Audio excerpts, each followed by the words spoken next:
Hey, it's Greg here. This is Maritime Gardening, and it's time to plant some garlic. It's fall 2025. Now, I've done videos on planting garlic before, but I thought I'd do one today, a short video, speaking to the 3 things I think are the most important things you need to know about planting garlic. And the context here is I'm planting hardneck garlic. These are my own saved garlic. If you don't have garlic, buy certified seed garlic. Don't just use the garlic from the grocery store. I know that can work sometimes, but there's risks associated with that. I wouldn't bother with that. Use certified seed garlic that you get from a provider. And if you want to order them from my sponsor, Vessi Seeds, please go right ahead, be my guest using my coupon code. You'll see that at the end of this video. Anyway, the 3 things you need to know. Most important things you need to know about planting garlic is when to plant them, how deep to plant them, like the soil conditions sort of thing, and of course mulching. So let's get into this a little bit. I've over the years, I plant a lot of garlic. I plant 100, 150, 200 garlic a year. We eat a lot of garlic in the house. We like it. It's good for us, but we also just like it. Tastes good, right? Use it in a lot of things.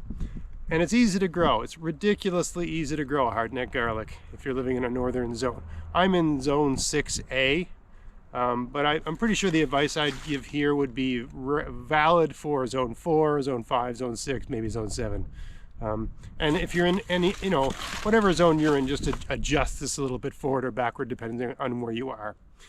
I've planted garlic in the middle of September, in the middle of October, and the middle of November. The argument for planting early, like mid-September, is that the garlic, what you've got is you've got a head of garlic and you break it up into different cloves, right? That's what I got here. If you plant early in the season, the clove activates. Right now it's dormant, but it'll activate and it puts out a lot of roots because it's nice and warm. And so you get really good root development before freeze up, right? I live in a northern climate. This is all going to be frozen. This is all going to be snow and ice in a month or two, right? So you get really good root development before freeze up, which means that the following spring, you've got a great root system to feed the plant, okay? So there's that advantage to planting early, like middle of September, for where I am anyway. The drawback is that if you plant it in September, it's very likely, unless you have a cold snap or something like that, that the garlic will start sending up shoots before winter sets in, right? You think about, what is this really, right? This is an energy unit. The garlic that I grew this past year gathered all kinds of energy from the sun and stored it up in its roots. And this is the clone. And I save the biggest, fattest, best garlic that I get in a given year. I put the biggest, best ones aside for replanting. Okay? All the average and small ones we use for eating. All the biggest and fattest and best ones I set aside for seed. And you can see this is big. I'm a 6'4" man. I got big hands. And this is wider than my thumb. Right? This is a big, fat garlic. It's like half an ounce in volume. Bigger the garlic clove, the bigger the garlic plant. The drawback of planting them early is that they start investing some of that energy that's all stored up, right? This is basically just a bunch of sugar and energy and water and life, right? And genetic material. The drawback of planting them early is that they start investing that energy into growth. But that growth is not going to go anywhere unless you're maybe in zone 8 or zone 9. But where I live, if that garlic puts on 2 inches, 3 inches, 4 inches, 5 inches, 6 inches of growth before freeze up, all of that growth in the top is going to die back. So it's all wasted energy. That won't kill the garlic. I don't know if it makes them more susceptible to disease or rot or something like that, but in my experience, if it grows 4 or 5 or 6 inches or even more before freeze up, that part dies off because it's just too cold over the winter, but it'll just send up new shoots in the spring. So it doesn't kill the garlic, but you only got so much energy here, and it kind of wastes that stored potential energy. So when you're planting your garlic, you're trying to choose just the right time where it puts out as much roots as possible without sending up a shoot, which is hard to plan. What I tend to look for is when we start getting, not the first frost of the fall, but when we start getting regular frosts, right? Not necessarily every day, but you get a frost today and then look at the forecast. Oh, there's another frost in a couple more days, another frost in a couple more days. And by frost, I mean, I'm going to use Celsius here, so you can just Google translate all of this into Fahrenheit if you're a Fahrenheit person. But any evening where it's 4 degrees Celsius or less, there's a risk of frost, generally speaking. So when I start seeing those temperatures overnight, that's when I really start thinking hard about planting my garlic. Usually that's somewhere between middle of October and middle of November. When I start seeing the leaves falling off the trees, right now the maple trees have lost all their leaves. The alder trees and the birch trees have lost most of their leaves. Just about every deciduous tree, some of the deciduous trees here, that's trees with leaves that drop, most of them have lost their leaves, but not all of them. So, I mean, at the very least, you start planting when you see the leaves change color, but when you start seeing the trees really drop their leaves, that's the best time to plant. And there's more than one reason for that I'll get into as we go along. Okay, so that's when to plant. I mean, for me, it's somewhere between middle of October to middle of November. If you're paying attention to signs around you, when you start seeing the leaves coming down, that's a good time to plant. It's getting cold, it's getting frosty. The trees are giving up on their leaves. That's a good time to plant your garlic. Now, depth. Depth is important. You can see here I'm planting in a raised bed. It's not that raised. I would say the soil level is maybe 3 to 4 inches above grade. And that's, that's really all you need for a raised bed. Some people go crazy with their raised beds, make them 3-4 feet high, that sort of thing. I mean, if you've got bad back or mobility issues or something like that, a wheelchair or whatever, that makes perfect sense. But if you're a perfectly healthy person, that makes no sense at all. You want your beds low because all the water's in the ground. And if you don't want to spend a lot of time watering, get your plants close to the ground. Now, when it comes to garlic, in my opinion, I mean, where I live, it's a kind of wet place. I mean, we had a drought all this summer, but generally speaking, it's a kind of wet place. And it's really important. You're planting your garlic in the fall. They're doing a lot of their growing in the fall and very, very early spring when there's a lot of rain. Okay? Their root development, they're growing. If they're planted at grade, there is a risk that over the course of the winter, the soil will get so wet and so saturated, maybe even freeze solid like ice, which can happen here, that it kills the garlic. I've had beds that are at grade, and maybe 30-something% of the garlic didn't survive the winter because they're basically, I mean, they're in the ground, but because they're at grade and there was so much snow and so much ice and so much rain and all these different conditions, the conditions are a bit weird where I live, those garlic were actually encased in ice and starved of oxygen and all that sort of stuff. So where you plant them, it either needs to have naturally good drainage, a piece of land where you've got a lot of sand, or maybe it's high in elevation and water doesn't pool, then you're okay. But where I live, it's very wet, we get a lot of rain, and there's a lot of clay in my soil. So when I plant my garlic, my hardneck garlic, they have to be above grade a little bit to avoid the risk. It's not that you can't plant grade here at grade here and have success. There's just the risk of failure. So it's much better to plant slightly above grade. Okay, so I got a bed here. The soil is about 4 inches above grade. I'm going to stick this garlic into the soil just so that this tip here is at the surface of the soil. Okay? That's the general, all of these garlic have a little pointy tip. I don't plant them any deeper than this is basically at the surface, almost like a little snorkel. You can plant them a little higher than that, a little lower than that. I mean, garlic are really tough. One year I dropped some garlic on my front lawn. It just laid in the grass and it survived the entire winter, sent roots into the ground and grew the following spring, right? So garlic's tough, but we're not talking about, what under what conditions will the garlic survive? We want optimal growing conditions, right? So you plant them into the soil such that this tippy thing is just at the surface. I'll show you as I'm planting here.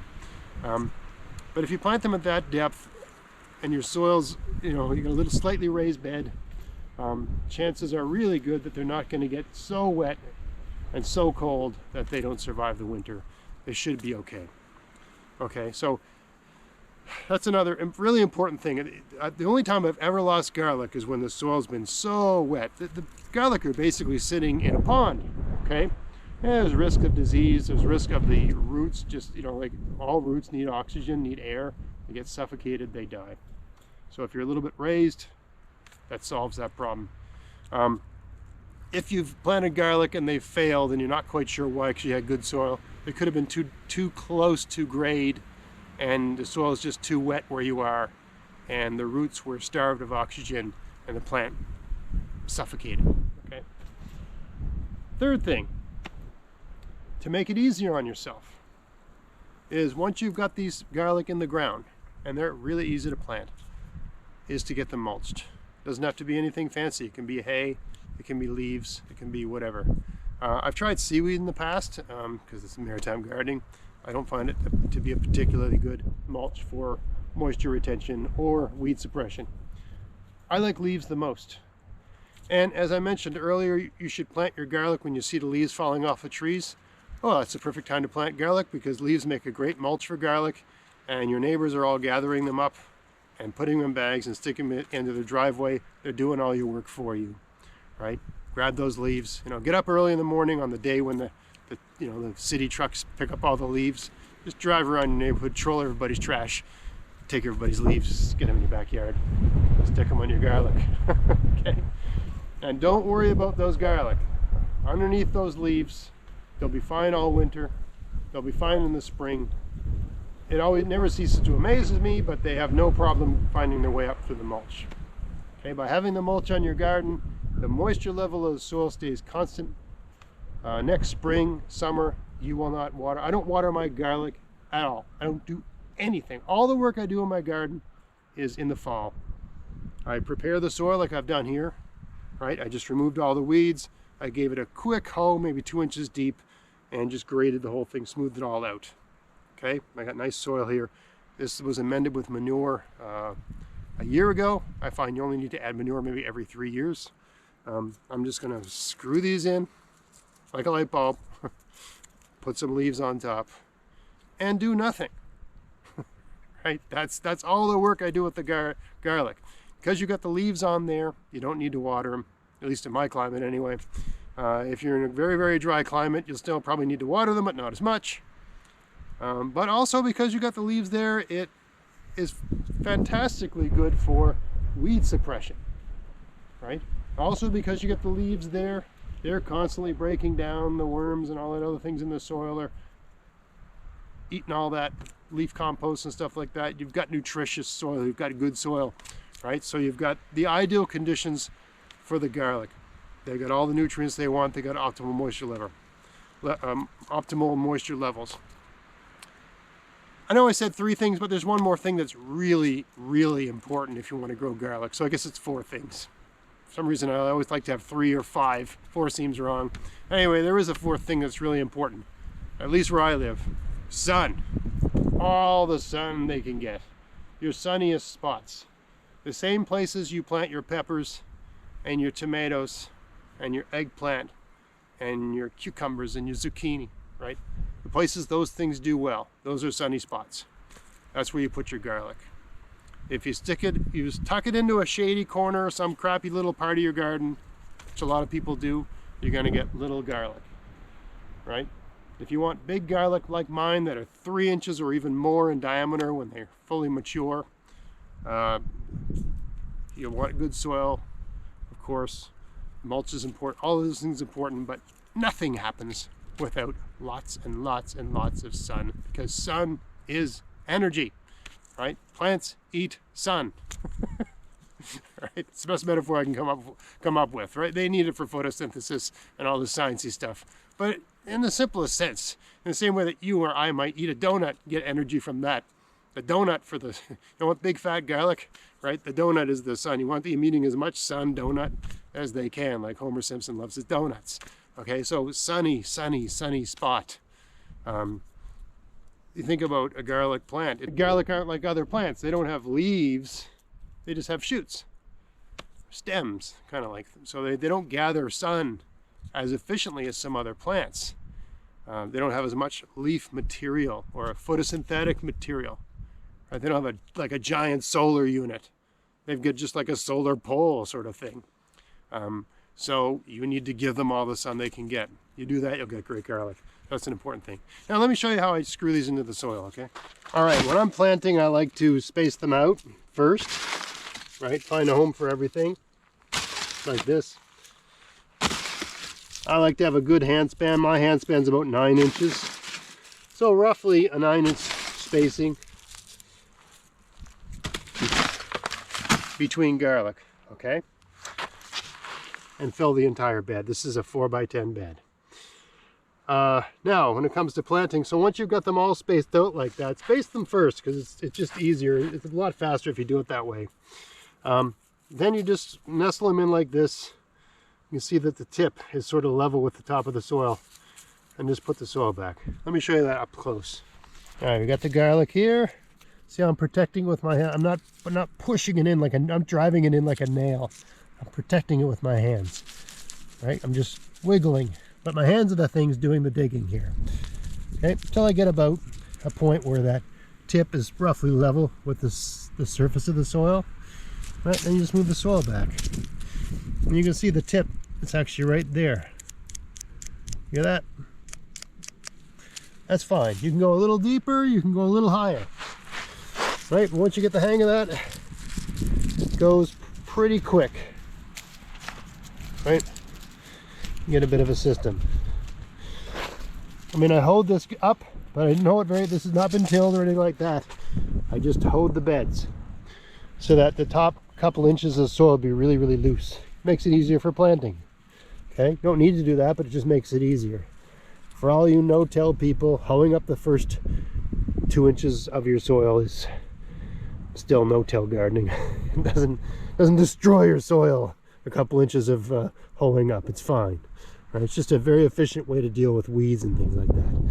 Right? You hoe the whole thing up, you grab whatever weeds are kicking around, you get them out of there, and chances are good with your mulch and everything like that you'll have a nice weedless healthy garden next year. All right, so I got some garlic to plant, won't take long, and then I got to get some mulch on here, and then I'm done dealing with garden for the season. I got about 2 beds this size. The other one's a little bit bigger. 2 beds this size, and that's going to warehouse all my garlic for next year. So I hope these tips were useful. If they were, please like, share, subscribe.